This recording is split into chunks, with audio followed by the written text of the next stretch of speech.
கேரளாவில் முன்னணி நடிகை பாலியல் வன்கொடுமை செய்யப்பட்ட வழக்கில் போதிய ஆதாரம் இல்லாததால் நடிகர் திலீப் மற்றும் அவரது நண்பர் சரத் ஆகியோரை விடுதலை செய்து எர்ணாகுளம் நீதிமன்றம் தீர்ப்பளித்துள்ளது.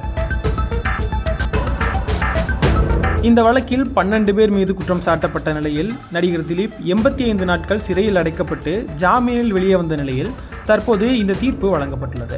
மேலும் அந்த நடிகையுடைய கார் ஓட்டுநர், உதவியாளர் பல்சர் சுனில் உள்பட 6 பேர் குற்றவாளிகள் எனவும் தீர்ப்பளிக்கப்பட்டுள்ளது.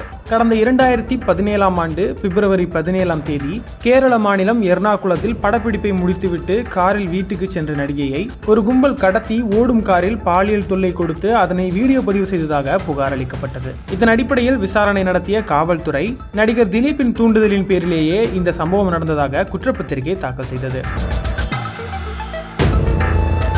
இந்த வழக்கில் 8 ஆண்டுகளாக விசாரணை நடந்து வந்த நிலையில் சிறப்பு புலனாய்வு குழுவும் பல்வேறு ஆதாரங்களை நீதிமன்றத்தில் சமர்ப்பித்தது.